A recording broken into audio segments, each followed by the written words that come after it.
either. But I swear those guys are like 100 years old now, aren't they? I think they've been playing music since the 50s or 60s, or it's unbelievable. So it was like 2 elections ago. There was a photo of Keith Richards smoking a cigarette. And it's like, we need to think about what type of world we want to leave for Keith Richards. And I was like, that's so true.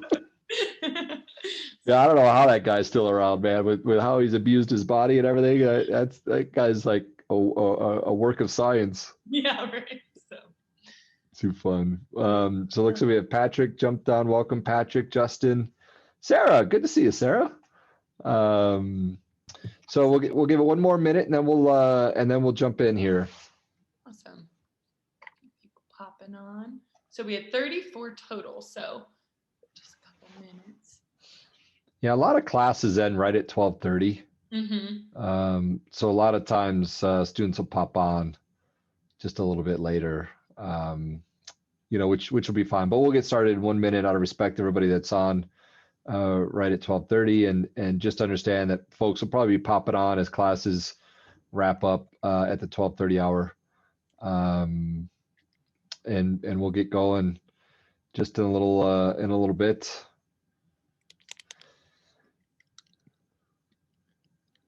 I'm actually on campus today, and I saw 4 students today. I think last week when I was on campus, I saw 2. So that's a double. So maybe next week I'll see 8. Fingers crossed. It's actually unbelievably gorgeous day here. Winnie, it's probably 30, 32 degrees this time of year in Tanzania. It's probably pretty hot. But it's only about, it's actually about 18, 19 degrees here today, which is crazy in the middle of winter. For those that are wondering, like, what are you talking about? That's degree C. So for those of you that want to go to Africa, you got to learn degree C. Michael in the house. Michael, good to see you. Glad you could jump on. All right, guys. Well, let's jump in. Welcome to our Startups and Sandwiches. My name is Eric. I teach entrepreneurship here at Leeds, and I lead our Entrepreneurship Center.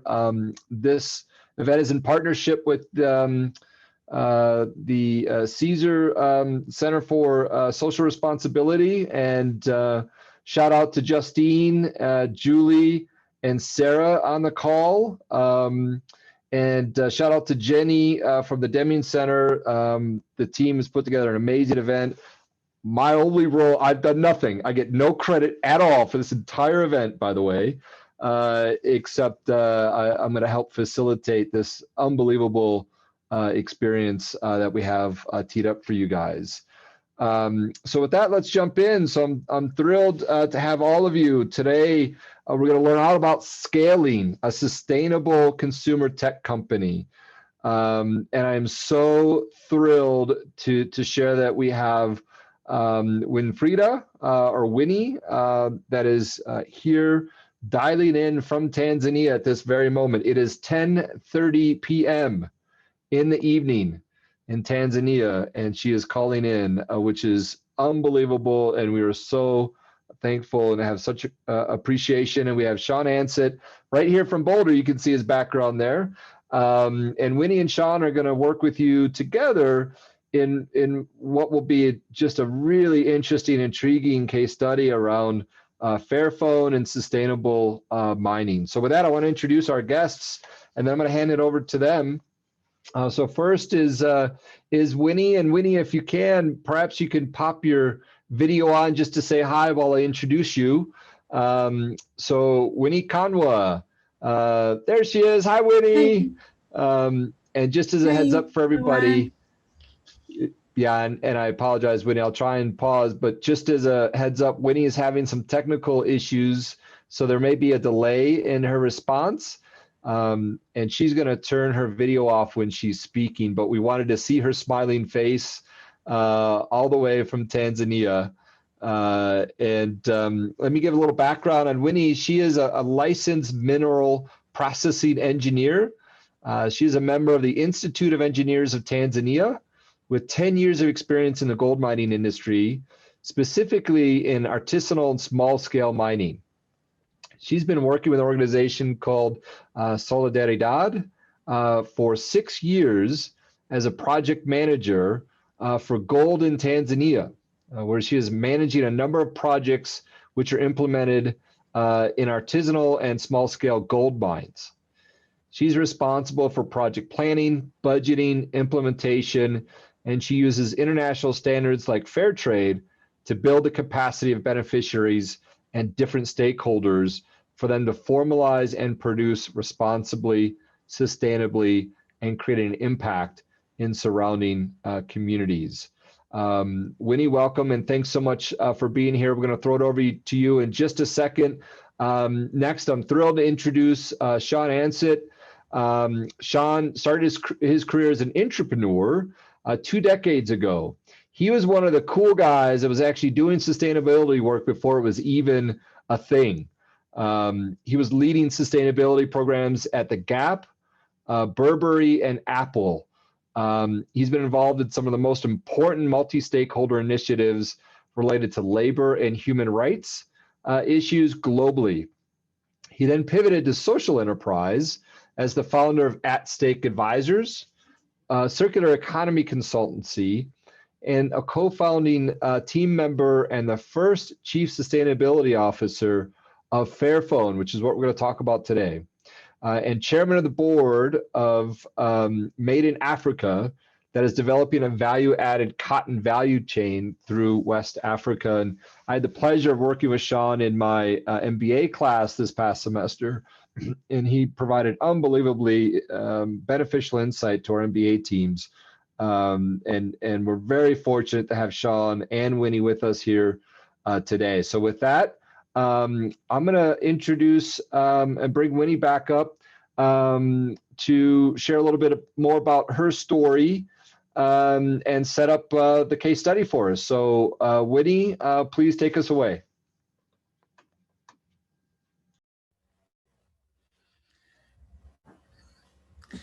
Okay, thank you so much for this opportunity. This is an interesting event. As have been introduced, my name is Winnie Conway. I work with Solidaridad in Tanzania as a project manager. So Solidaridad is an international organization. It has its headquarters in the Netherlands. It is a network organization. It works in different regions all over the world. So my region is Eastern Central Africa. Next, please. Yeah, our slogan is change that matters, means that we bring change to small producers, which matters with what they produce, and we would like to see them changing towards achievement and benefiting from what they produce. So we would like to see them producing sustainably and responsibly. Next.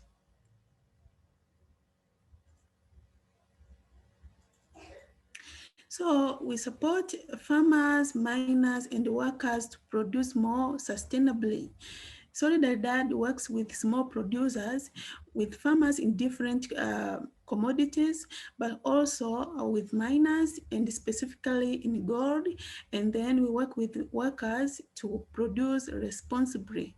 So we integrate with all these aspects of production, so that we would like to see the world changing, that we support the small producers, because we see they are the ones who are facing a lot of challenges in order to produce sustainably. So for us, we support them through different means, whereby we train them, we build their capacity, we do on-field support, we visit them in field, and then we make sure that they produce sustainably by using international standards, and then we translate the international needs into local perspectives, where we build the capacity of these producers so that they comply with the international requirements, so that they have international markets.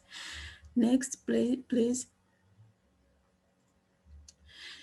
So in order to bring these changes, we do not do it alone.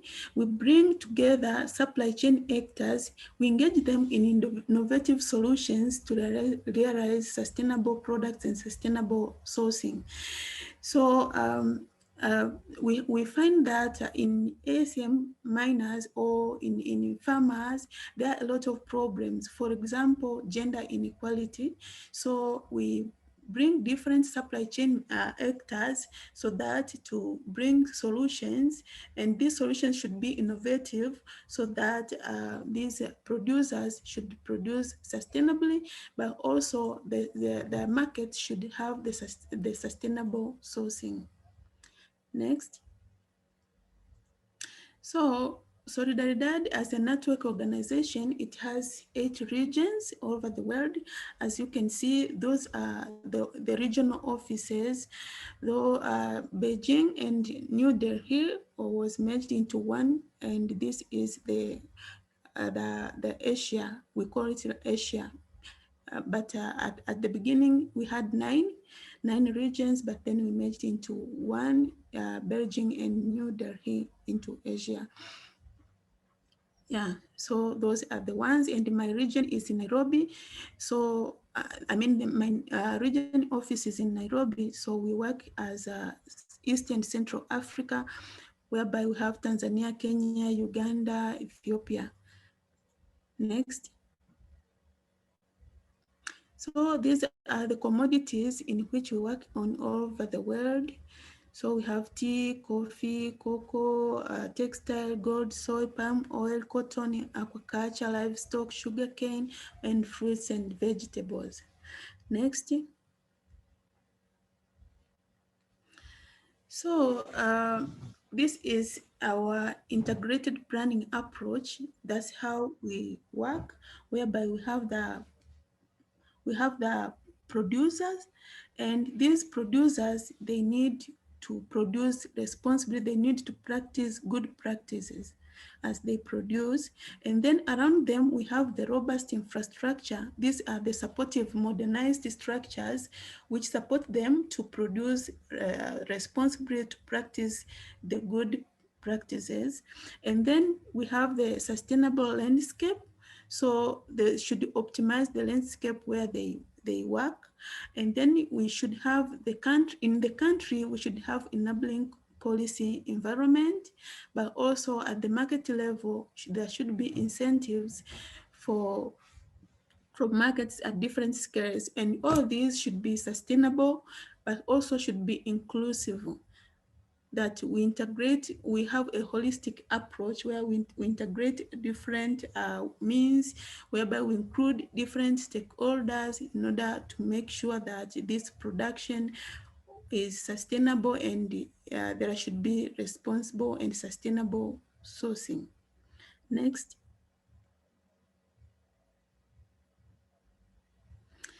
So certification and good practice. So we translate the market interest into producer benefits. For example, as you see there at the bottom, that we have the producer, the initial producer interest is to have the good price, the market, and sustainable income. And then in order to have this, they should have the good production practice, and this is the market requirements.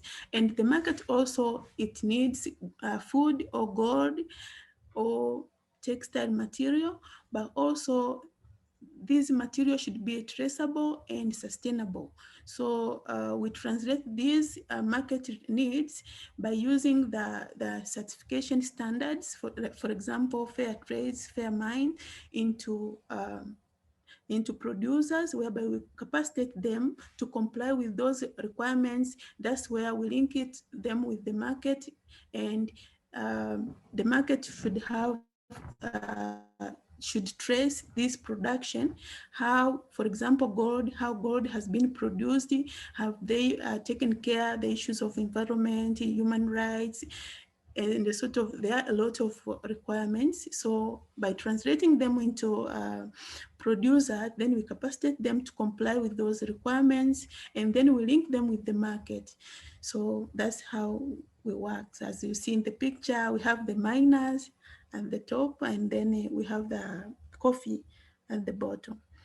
Next.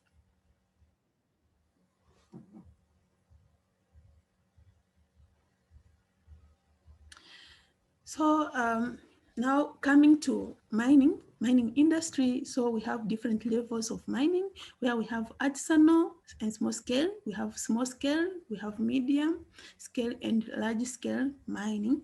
So these are according to the statistics of the researchers who have come up with these numbers. For example, with the World Bank, it estimated the worldwide that there are approximate 100 million artisanal miners globally who depends on this mining, and this includes the miners themselves and their families. So you can see how this is important to consider and think of this number of ASM miners. ASM means artisanal and small scale gold mining. And I'm going directly to show the artisanal mining because this is the sector which still in need of a lot of support in order to improve or to scale up. But also this sector, it seems like it has been forgotten, because we see if you see the number of investors or the number of people having interest in producers, mostly are going to agriculture, focusing in finding solutions in agricultural industry. But coming to ASM mining, it seems that few are engaged in. But also we see a lot of people are depending on this, and this mining, and it contributes to the sustainable development. And this is mostly driven by poverty. That's what forces ASM miners or artisanal miners to engage in this business. But that is the World Bank, but also there are estimates of the numbers from IISD. And we say estimate because the exact numbers is unknown, because every day there are influx of people being engaged in this business in order to earn their income for their lives. Next.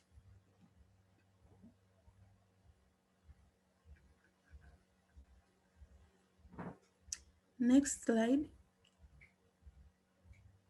Yes, so I have brought here a number of pictures to show you at least the difference between the artisanal mining to large scale mining or industrial mining. Oh, sorry, go back to the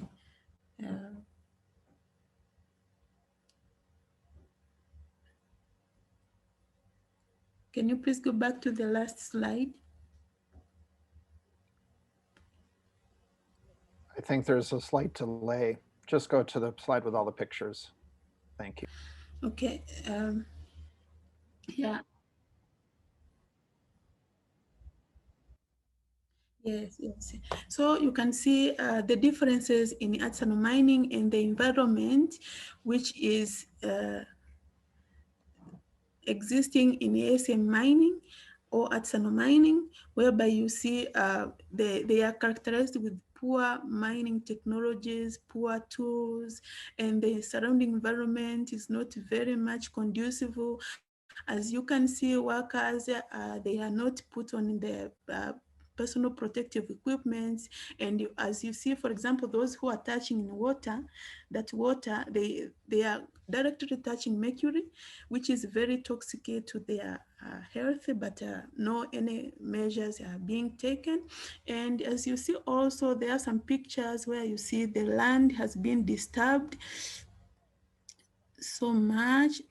Unfortunately, I can't show directly, but we solidarized with other NGOs and the companies like the Fairphone. We go directly to these mines and support them to improve in different ways, to formalize. As you can see, for example, there is my colleague, the second but last, my colleague engaging with women. We visit them at their work and we talk with them, we sensitize them, we do capacity building, we do advocacy and lobby in order to see this sector have been improved. And the last picture which you see is the industrial mining. So you can see a lot of mechanization there, conveyors, sort of. So, and there another picture which you see, we are in class training these miners on personal protective equipments, and we do this practically, and we show them how to use them, and then we go direct where they work and support them in order to make sure that they are able to use these equipments. Next slide.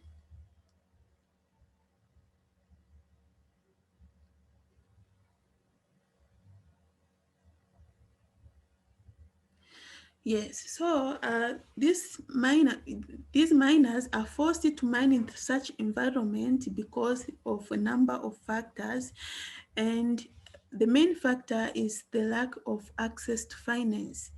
And lack of access to finance makes them to mine inefficiently with poor mining equipment, low production levels, high health risks for workers, unsafe or high-risk mining.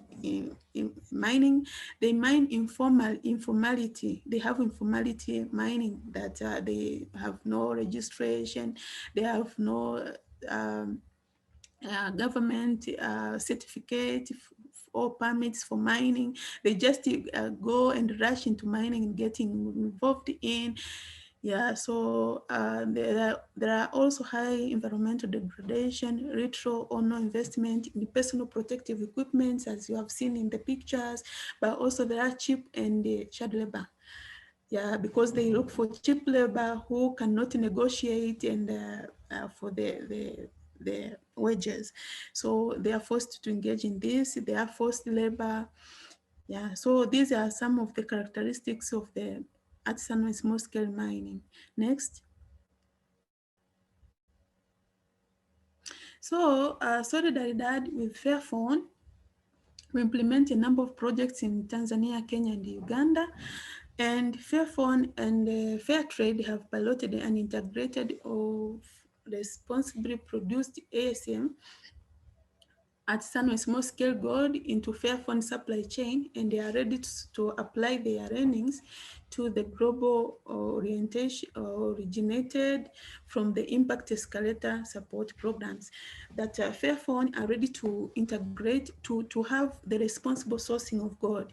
The responsible sourcing means they have gold which can be traced where it has been produced, that it has been produced in the good environment, taking care of the human rights, environment, safety and health, and all factors and the international standards. But with this, we have the ESG escalator.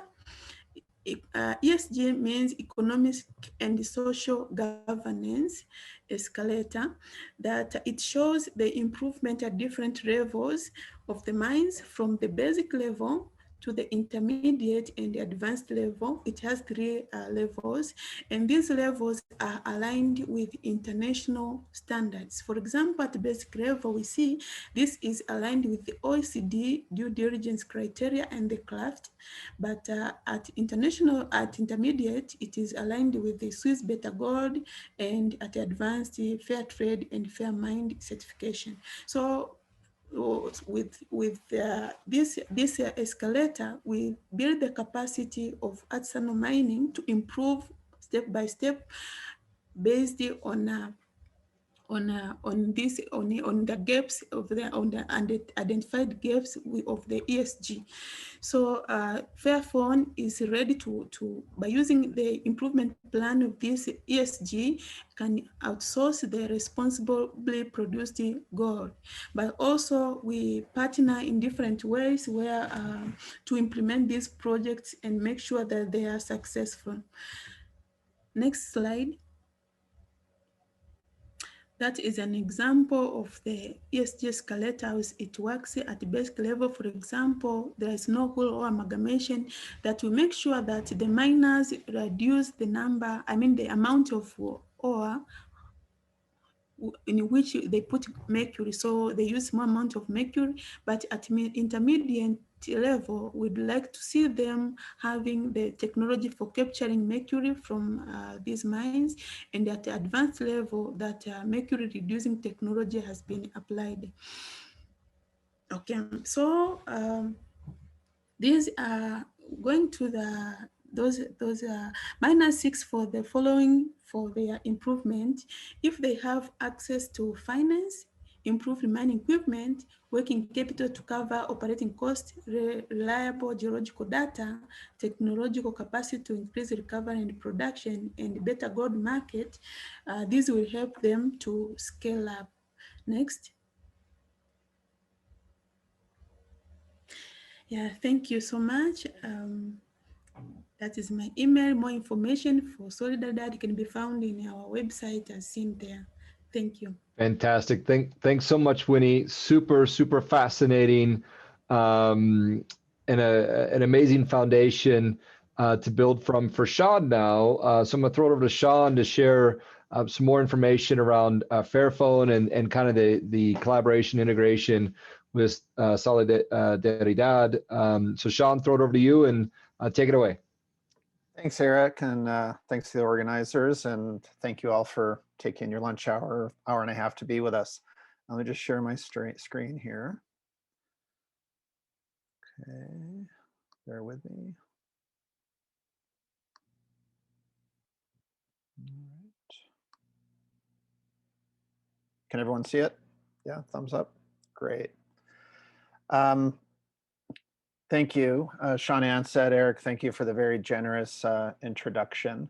And Winnie, for your excellent presentation covering the issues in the industry, in the mining industry, but also our collaboration with, your collaboration with Fairphone. I just wanted to remind everyone, since we're here in Boulder, you know, we had a significant gold mining industry right here. You know, by 1960, they had pulled over 1 million ounces of gold out of the ground in Boulder County. As well as silver and tungsten. And, you know, gold is not only used in jewelry. Some of you know that, you know, people hang on to gold to hedge economic downturns, but also in healthcare industries, even culinary, right? There are edible gold in some beverages, but also in restaurants, and including electronics, as we covered today. Just, you know, for your own edification, we use the gold as connectors. It's a very good material for connecting different circuits together and so forth in phones and computers and many other types of electronic products. And as Winnie mentioned, remember that this artisanal mining that we're talking about largely today, small scale mining, is 20% of the world's global production. So it's significant, and it employs over 11 million people. So that's why we want to focus and zoom in and address this issue together. I wanted to start with a video by Milton Friedman, and just take a listen, and maybe you can reflect in your groups after about his message back in the 1970s.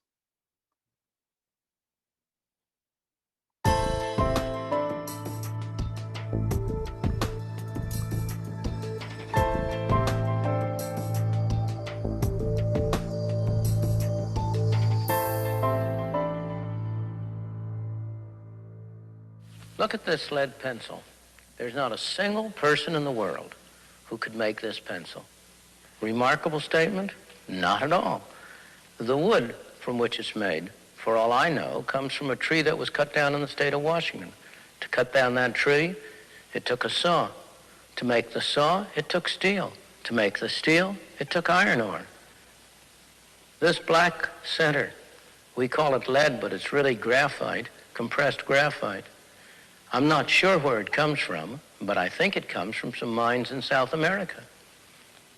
This red top up here, the eraser, bit of rubber, probably comes from Malaya, where the rubber tree isn't even native. It was imported from South America by some businessmen with the help of the British government.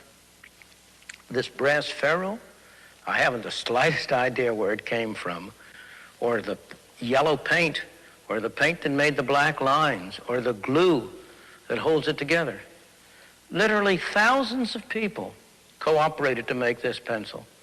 People who don't speak the same language, who practice different religions, who might hate one another if they ever met. When you go down to the store and buy this pencil, you are in effect trading a few minutes of your time for a few seconds of the time of all those thousands of people What brought them together and induced them to cooperate to make this pencil? There was no commissar sending out orders from some central office. It was a magic of the price system, the impersonal operation of prices that brought them together and got them to cooperate to make this pencil so that you could have it for a trifling sum. That is why the operation of the free market is so essential, not only to promote productive efficiency, but even more, to foster harmony and peace among the peoples of the world.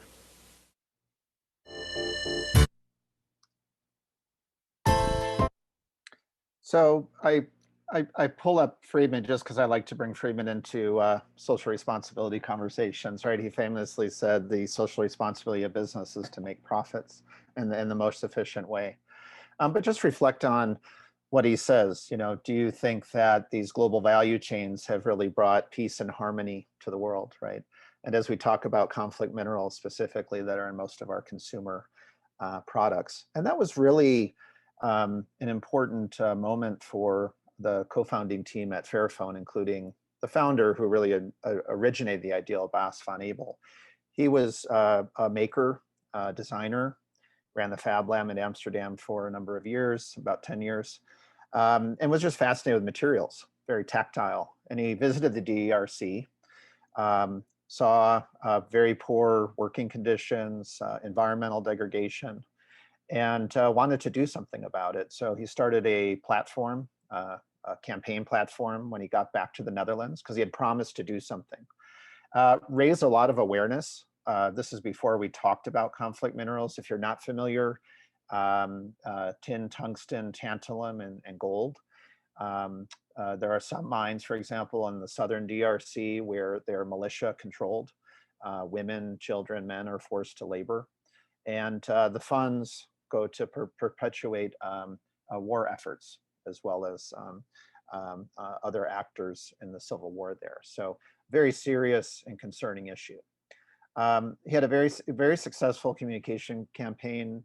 It went from the Netherlands to Europe, and then decided, you know, to understand the system, we need to unlock it. And in doing so, we should create a product. I had the opportunity to meet Bas in a incubator program in London, and we developed a business plan from there. And I was responsible really for all the impact strategy and work related to Fairphone.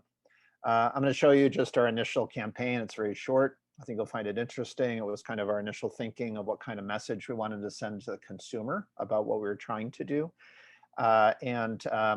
Just note that our crowdfunding campaign, which we developed with no platforms, we did not use Kickstarter, we did this all through our website, was the most successful crowdfunding campaign globally around 9 years ago. We did $8 million just through our website. So I'll show you the video. Stuff. More stuff. All this stuff. You name it, we have it. But what we don't have, a clue about what's inside this stuff. We don't know where it comes from, or who made it. We know almost nothing about our stuff. That's why we started with an alternative for the thing we can't live without. Our phone. We are the people of Fairphone. Hey. Hello. Hello. Good day. Hoi. Guten Tag. Hello. And this is what we're building. The Fairphone. As smart as other phones, but fair. Which makes it more than a phone. It's a beginning, a step in the right direction. We're making it happen. A smartphone that's made in a way that puts people and the environment first. We're already working hard on the first batch. We're almost there. And that's where you come in. To start making them, we need you to pre-order. Because by buying and owning this phone, you can make a difference. You become part of change. Buy a phone. Start a movement at fairphone.com.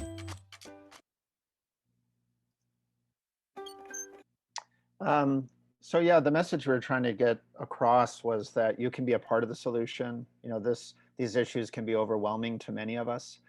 And we wanted to empower consumers to be a part of change, and then made a commitment to take action.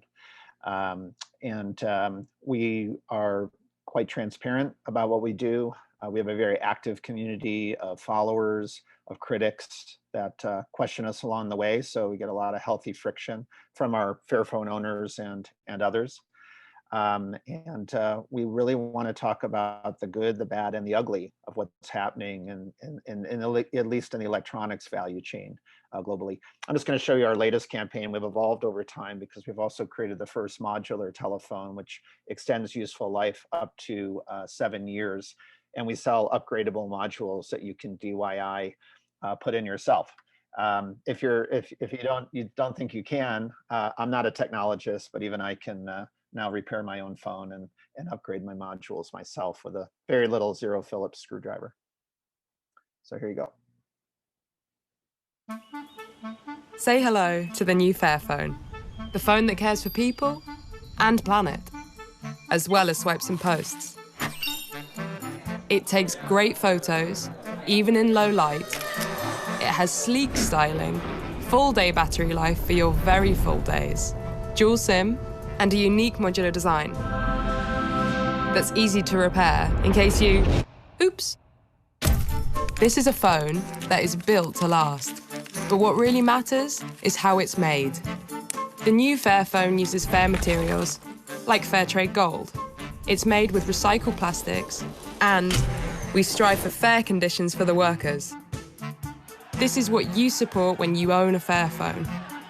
Because in a world that doesn't seem to care, caring is the most radical thing you can do. The new Fairphone, out now. So we were the first to integrate Fairtrade Gold. Unfortunately, the only sources available are in South America.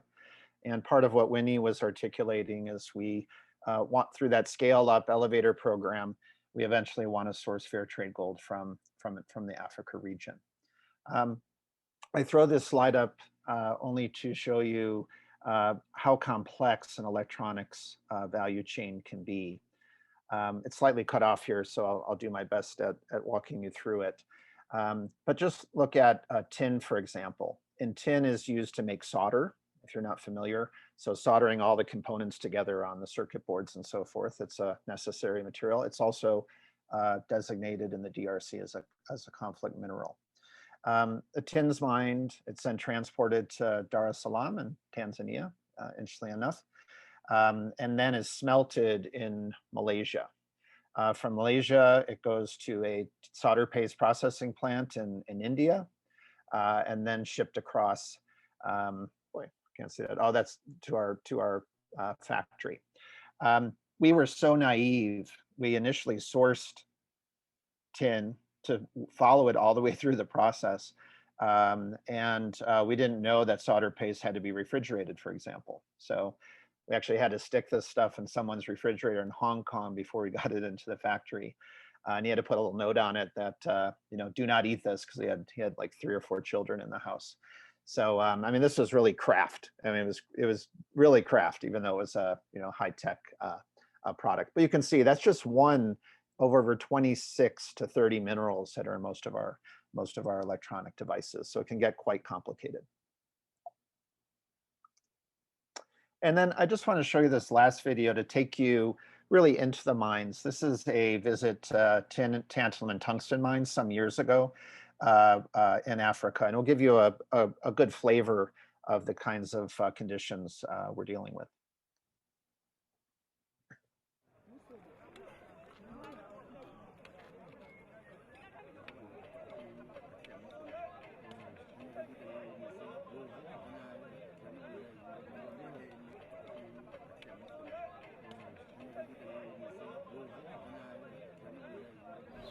We're going to visit a tungsten mine site in the northern part of Rwanda, very close to Uganda actually. Previously we visited one tungsten site near Kigali, the Kalimbi site that's producing cassiterite in the DRC, and coltan mine sites in the DRC in North Kivu.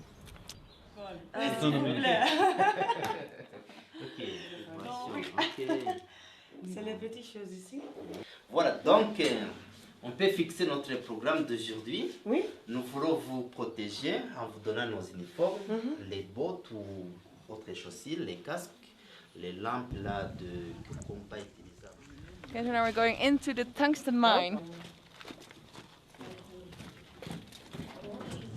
It's getting a bit low here. We just came from Congo. We spent there 5 days looking at the tin and tantalum mines. And what you see there is a lot of artisanal mining, meaning you have small tunnels where people without helmets going down, and it's done in a very primitive way.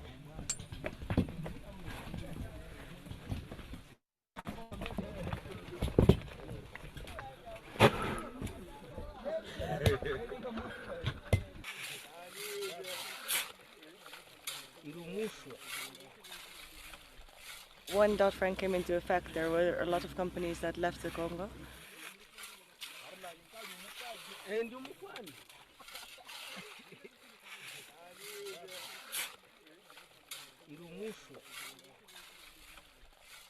So afterwards they installed a tagging system which made it possible to understand where a certain mineral was coming from and to enable exports again.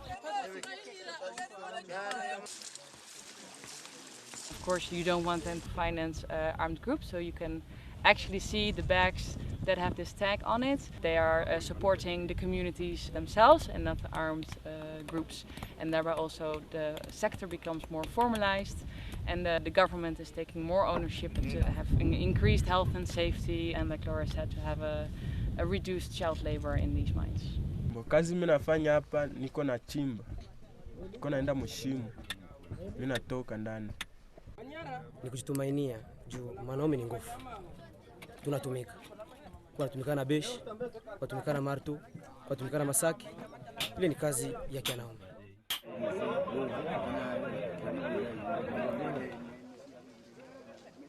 We're now at a private site owned by a company, and they help the mine workers with big machines to get rid of the outside of the tunnel, so it's easier for them to get higher volumes. They wear these nice helmets, nice boots, so it's a lot safer and more efficient. As of yet, we don't have a clue where the tungsten in our phone comes from, so therefore we visit several sites now in Rwanda to be able to see whether there are companies that would be willing to improve things at their site, and therefore that we can integrate in our supply chain as well. And that one is to show to everybody that this company is not allowing people like children to work here.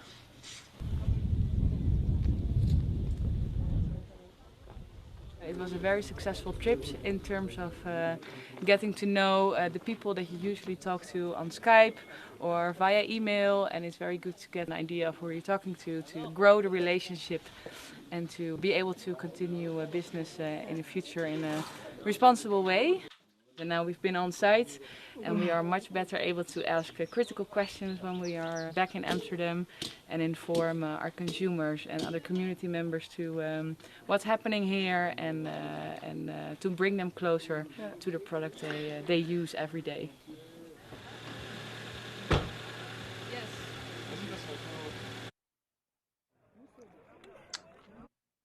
Thanks very much. I love this quote from William Wilberforce, who is an abolitionist. You may choose to look the other way, but you can never say again that you did not know. And what we're trying to drive is transparency to consumers. And really, our vision is the same. It's to inspire the entire electronics industry to change.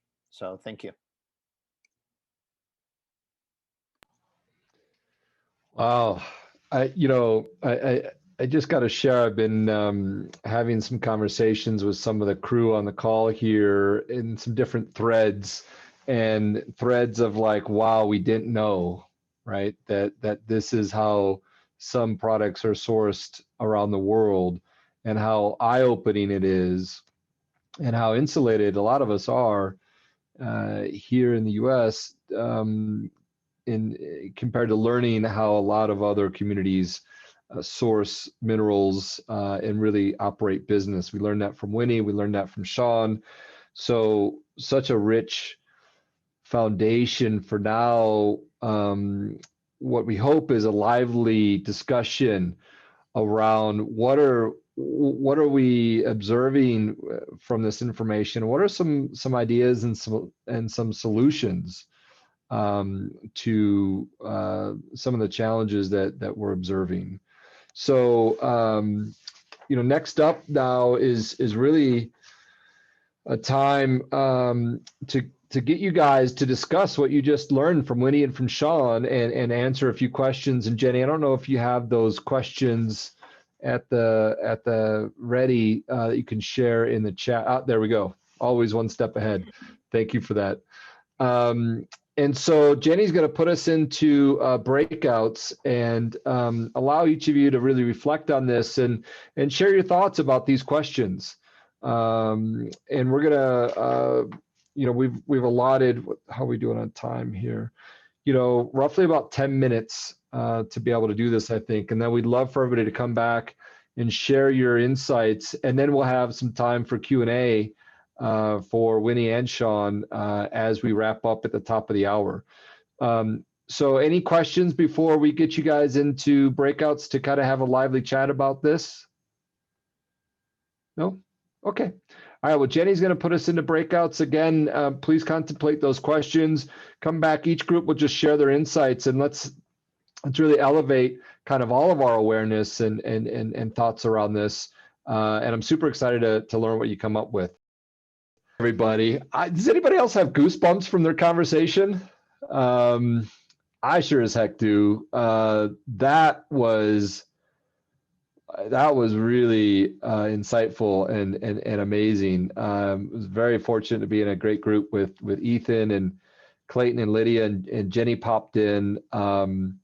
So super excited to learn everybody else's kind of thoughts. And Sean and Winnie, please jump in as folks kind of share out. I'll pause and throw it over to you guys to maybe share a little more insight if you'd like.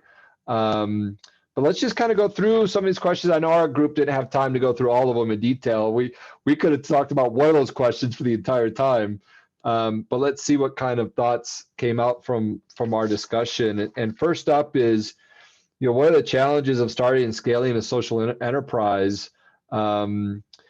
Let's start off with that question. I'll volunteer our group to maybe start off. And Lydia, I think you were capturing some of our notes. Share with the crew some of the things we came up with in terms of some of the challenges.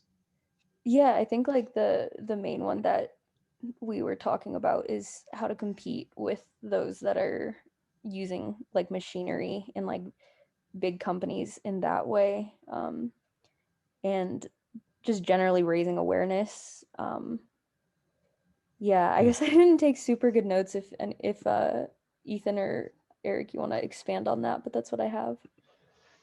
Yeah, no, thanks for that. I think one other element that came out of our discussion was, you have to be there on the ground was the sentiment, like the challenge, like can't really understand via Zoom or email or other, you got to be there on the ground. And that can be a challenge, right? I mean, travel and it's expensive, and cultural issues and safety and health issues and, et cetera. So why don't we do this? We'll have everybody share out, and then we'll throw it over to Sean and Winnie to share some insight in that regard. What else? What are the other groups? What did you guys come up with in terms of challenges?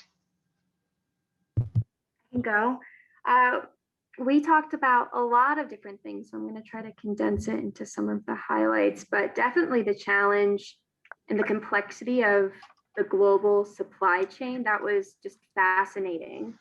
And then one thing that one person in my room said, which was also very interesting, is the reasons behind why it's so difficult to find ethical suppliers and the challenges that go with that. And then of course, these are more broad for really running any enterprise, but having the actual capital to run the enterprise, as well as the technical expertise to, create what's needed. I'll let my team members chime in if they have anything to add. Thanks for that, Sarah. There was some really interesting points. I really like that point as well around where do you even start, right? You want to build an ethically sourced business. How do you find Winnie's mine in Tanzania? Like, it's not going to be on the internet, I don't think. You're not going to like go to LinkedIn and be like, oh, Winnie, I want to, get gold from you. So I think that's a really practical and interesting thought as well. Thanks for that, Sarah. Okay, next group. Anything else to share, guys? Yeah, I guess I'll speak for my group. One thing that we were kind of talking about is when starting and scaling a social enterprise, you have to know if the market exists for wanting that socially responsible business. So we kind of thought of this idea of like, well, for smartphones like Fairphone, it's a pretty big market. And so there's obviously going to be people that are interested in having a socially responsible business model supporting the business. But for something like bicycle pedals, it might not be there. So you really need to do research on your market before you decide to start scaling the business, and before, maybe even before you actually start the business. Fantastic point. Foundational, right? You're not going to be able to make an impact if there isn't a real need there. Awesome. Thanks, John. I think there's one more group to share, or anything else, guys? Okay. Oh, Jessica, go ahead. Do you want to add something? Jessica was with me. Just going to say, yeah, we had a little one-on-one session and I got sidetracked a little bit. It was fantastic talking to Sean, but I think you guys have all covered this really nicely. So I'm gonna kind of like learn from your discussions. Great, thanks, Jessica. So let me throw it over to Sean and Winnie. And Winnie, maybe we'll start with you. Share with us, what was the experience? How did Fairphone connect with you? How did that relationship start? And how was that overall experience?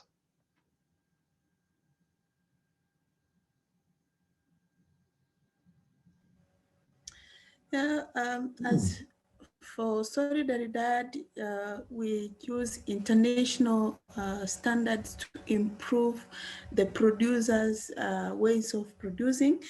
And with these standards, we connect them with the market, with the international market. So Fairphone is among the market, which would like to have responsible sourcing. So how can they have responsible sourcing? Is through Solidaridad, where we build the capacity of producers to produce responsibly. This, and as we said that we bring different supply chain actors for them to bring innovative solutions for the problems which exists in small producers. So as Fairphone among the supply chains actor, so we see that we are matching well in order to bring the responsible sourcing to artisanal mining. Fantastic. Thank you, Winnie. Super interesting. And Sean, let's throw it over to you. Add to, on your side, like you're building Fairphone, you've got to find all of these, ethically produced suppliers. Like what are the 2 or 3 steps you go through to even do that? Yeah, thank you very much. Very difficult. The very first phone, the Fairphone 1, we did not have full design capacity, and someone raised a capital issue as a startup, right? We could make a few embellishments to kind of a phone that was already produced, right? Like I mentioned, we could get our own tin into the phone and, do a few things with design, but light touch. And it wasn't until after we built a business and some revenue that one attracted, more investors to come on board with us, and we chased patient capital investors rather than your traditional VCs that are willing to look over the long term and are evaluating our performance, not just on profit, but on environmental and social impact. That then allowed us to move into a ODM setup where we could actually fully design our own phone.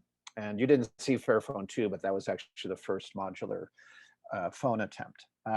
Remember where we started. So it was conflict minerals. This is before the Frank-Dodd legislation. When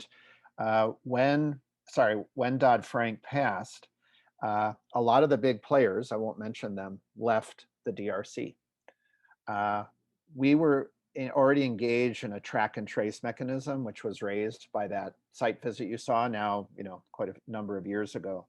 And we worked with Global Witness, which is a very large human rights NGO, very credible. They actually run corporate campaigns, local governments in the Great Lakes region. The OECD was involved, as well as local NGOs. And we decided at that stage that we would stay committed to the region because people, as Winnie pointed out, these are income generation opportunities for these communities, which is a risky situation, right? A general counsel at a large company would say, no way, we're not going to do this. But we've always been clear about what we're doing now and what we can't do and why, right? So we focused on tin, and then we went into the tantalum supply chain, then tungsten, and then gold, and now actually cobalt, because cobalt's become more and more important with battery production. So that's our own institutional learning, and also being really clear with our community and our customers about what we're doing, why, and why we can't address some of the issues. So, and then you saw the videos. We do many of these types of sizzle reels to tease out some of these problems. And then our customers will judge if they think we're fair or not. And then it's their decision to purchase the phone or not. So that's how we approach things. And I'll just have one other piece. We could not do this work without stakeholder engagement and deep partnering like we're doing with Solidaridad. And the intention here is, again, our own institutional learning. It's not just about conflict free. Let's take it up a level to fair trade, right? And right now, the only sources of fair trade are in South America. So you saw in the sizzle reel that we're sourcing fair trade gold, but it's from South America. We'd like to do more of that in Africa and those regions, and that's why we're working with Solidaridad. Awesome, thanks so much. This is just so fascinating. So how about this? I might suggest a little bit of a pivot here. Let's ask one more question, and then I want to throw it over to Sean and Winnie to share some stories about their experience that I think might be helpful for us as we be solution providers in some of these problems we're observing. So the second question is, how could Fairphone and Solidaridad drive a bigger impact in Tanzania and or in the electronics sector? So let's maybe go around the horn the other way. John, you and your team, what were some things that you came up that you'd like to just share with the crew here? Yeah, sure. We'll start us off.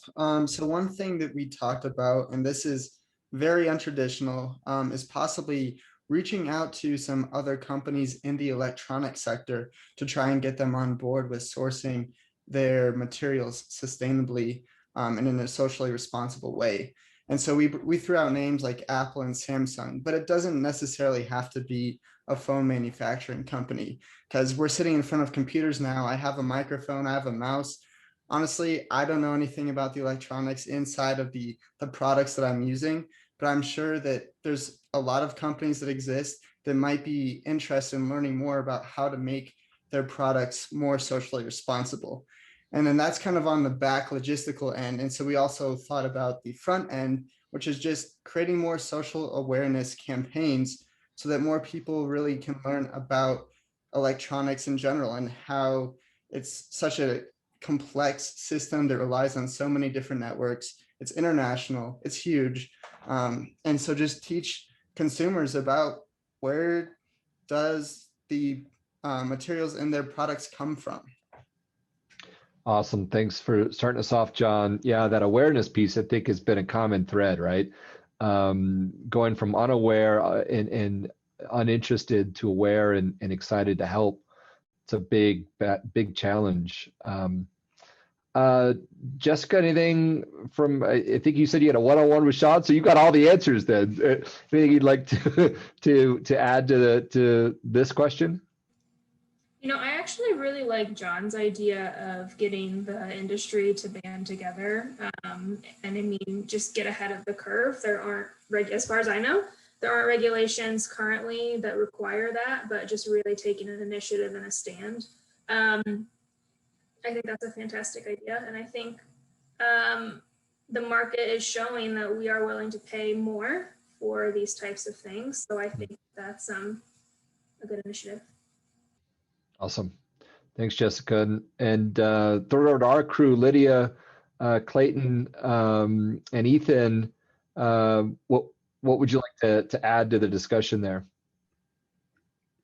Yeah, I thought Ethan raised a really good question under this, because we were focusing on the half of it that was like, how could they create a bigger impact in Tanzania?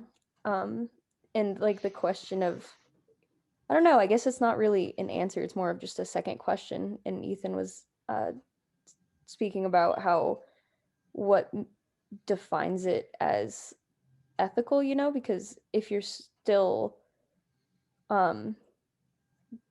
expanding on their product and making a profit, is it still considered exploitation? And Eric was talking about like throwing around ideas of like, how could we give some type of ownership to the women who are working in the mine?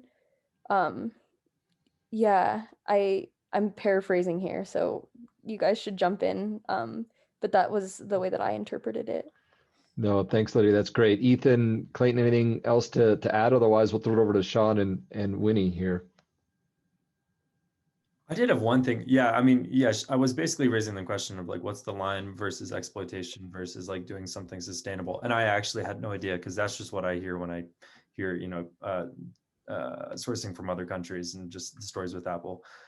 But I just wanted to add on, you know, to what you were saying about how you guys are even moving into cobalt. You know, the fact that you guys are not just sourcing 1 or 2, but, you know, 4 or 5 or 6, and you keep going with all these materials to try to get to like that, you know, impact that really does make somebody switch from an Apple phone to a Fairphone is just so cool. And I just had to point that out. It's not even really an impact thing, but like, I mean, that's like really, that's something to be super proud of. And that makes me want to buy it. It's really inspiring.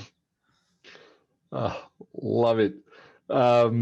Thanks, Ethan. Let's throw it over to Sean. And Sean, why don't you start us off initially with your reactions to some of those ideas, and then we'll throw it over to Winnie. Yeah, thanks. Absolutely. Knowing that we're a small company and tiny in the electronics sector, right? We're really a drop in the bucket, if we're even a drop. We have to partner. And initially on every area, every vertical, whether it's environment, you know, we do a lot of work in e-waste recycling, as well as materials, and then worker rights at the assembly level, right, and all the other aspects of the value chain. We set up small working groups with local actors and global actors to learn from them and try to develop a strategy together, which was unlike other programs they've been involved in. And the important part of that is I have been in part of many multi-stakeholder initiatives. Some of them get really bogged down by process. And we really wanted critical friends that would challenge us to go beyond.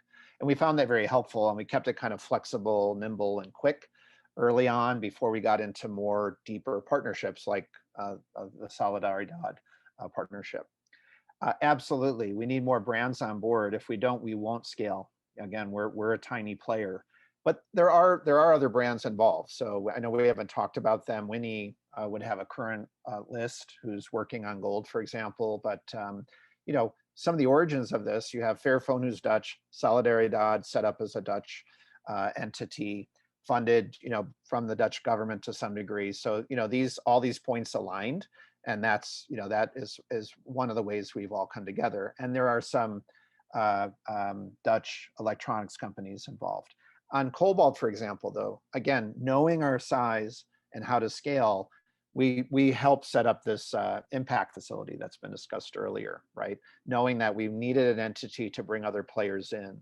And we're really thrilled. We instigated the cobalt work, got it into the impact facility, and we got Glencore, huge mining company, to join us, as well as Tesla.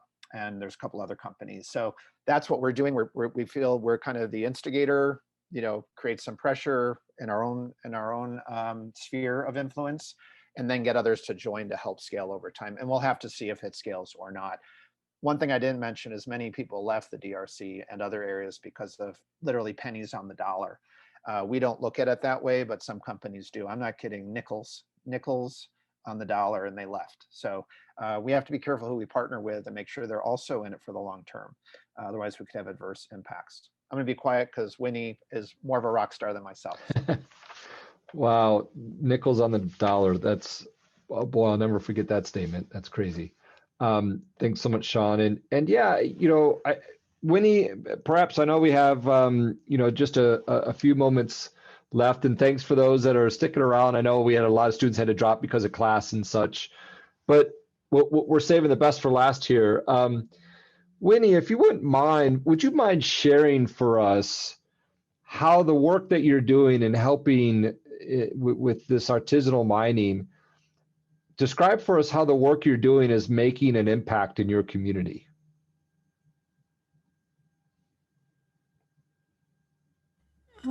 Yeah, thank you.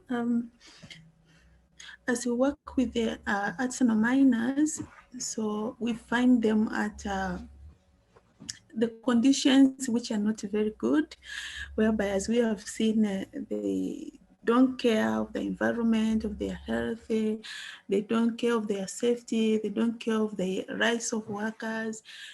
Yeah, so a lot of challenges are existing over there. So with the project, we do the baseline study to understand the problems which exist. So with these problems now, we have different interventions to make sure that we bring solutions, and we don't do this alone because we bring different actors, including the local government, to make sure that everyone participates at his or her own position or level to make sure that the changes are brought in. So with this, we do capacity building, but also we have different actors, like as mentioned, the impact facility. As we have seen that the main challenge is access to capital or to funds and equipment. So impact facility are focusing on equipment provision to miners. So we build the capacity so that miners are ready to receive equipment and maintain and use them in the proper way. And then with this now, miners can improve on the production. With more production now, they can focus on improving the environmental conservation. They can have budget for protective equipment, but also they can improve the lives of their families. And with this, the community has been improved and the nation at large. So this is the impact which can be created. Yeah, but also there are other issues, like, for example, women engagement. Now, there are those norms, social norms, which undermine women participation in mining. So we do a lot of advocacy and lobbying to make sure that the community understand and stop those stereotyping ideas to women to participate. And then we see they allow women to participate in mining, to take leadership positions. So with this, we see they earn more income and create impact in their lives, in their families and community at large. Yeah. Wow. Can I just add a point? And thank you very much, Winnie. You painted a much broader picture of what kind of impact we're wanting to have. One other thing, just from a more of a business perspective, what Solidaridad's doing with their partners and the communities is also providing this comfort level of transparency, chain of custody, that then we hope the big players will feel more comfortable sourcing from these areas, right? So that's a big part of this. They're providing the confidence. And the second point, as someone mentioned earlier, and I didn't address it, on equity issues. Eventually, like I said, we do want to do fair trade in Africa and get our gold from there. And that includes a cooperative structure and setup, which will take some time, as well as the price we're paying for those for that material. So that's how we hope to address equity over the long term. Thanks so much to both of you for that, amazing additional insight. And I know we just have a few minutes left, so why don't we do this as we wrap up? Winnie, let's have you start off. If both of you could please share, two pieces of advice to this group around how we can be more sustainably aware and efficient and action oriented. So what two pieces of advice would you give to all of us so that we could be a part of the solution as we look forward? Winnie, let's start off with you. What two pieces of advice would you like to share with the students and everybody that we have on the call? Yeah, the first one that you cannot change the world alone, that we need everyone to participate in order to bring changes. Yeah, and the second one is we need to buy in we need to put ourselves in the shoes of the producers. And in order to bring changes, we need to chip in their thinking, their way of lives. That's when we can bring changes and impact. Otherwise, we can be talking of two different things which do not match. Yeah. Well, thanks so much. Yeah, and I would challenge everybody on this call to go to Tanzania and mine for a week as they have, and let's see what kind of perspective you may have. That was powerful, Winnie. Thanks so much. And Sean, please wrap us up. What two pieces of advice would you like to share with this cohort so that we can be a part of the solution? Well, one, be curious, right? And continue to question norms. Be a systems thinker. Really think about where your products and the materials that made those products come from. And bring that into the classroom. We know where this typically sits in business schools, but when you're in your accounting class and finance and other areas where they may not focus on this issue, raise these questions. I think that's fair. And as you know, most of the studies suggest that companies that are sustainable, they're focused on ESG, are generally better performing companies because they're better run companies. So I think this is relevant to any class you're sitting in. And secondly, be an informed consumer, right? When I was sitting in the chair, running programs, I actually wish there were more consumers letters asking us questions, uncomfortable questions, right? I used to sit on the other side of shareholder meetings and wish they asked a better question, frankly, related to ESG, because then I could take it to the board or I could take it to the CEO. And if you don't get a response the first time, write a second letter. And social media is very powerful and companies are sensitive to social media. So if you're not happy with something, let them know. And the more, the better. Wow. Wow. I'm just kind of in awe and short out of words, which for those that know me is a rare thing. This has really been powerful. Winnie, you are unbelievably amazing. It is midnight. I want everybody to appreciate this. It is midnight in Tanzania right now. And here is a change maker in our world on the call, helping our students and our community to be more ethically aware and sustainably focused. Winnie, thank you so very much from all of us. Sean, thank you so much for taking the time and energy to share your insights. These were powerful moments for all of us, I know. And to Winnie and Sean, there's been a chat storm of thanks and appreciation. But there's Winnie, she's back. Look at that beautiful smile. Thank you so much, Winnie. This really has been just an amazing experience for all of us. Thank you to you both. Thanks to all of you that have attended. Hopefully this has kind of been eye-opening to everybody here about how we can be a part of the solution as we move forward. Thanks again to the crew from CESR and to Jenny. What an amazing program you put together. And we look forward to being a part of the solution here as we move forward. So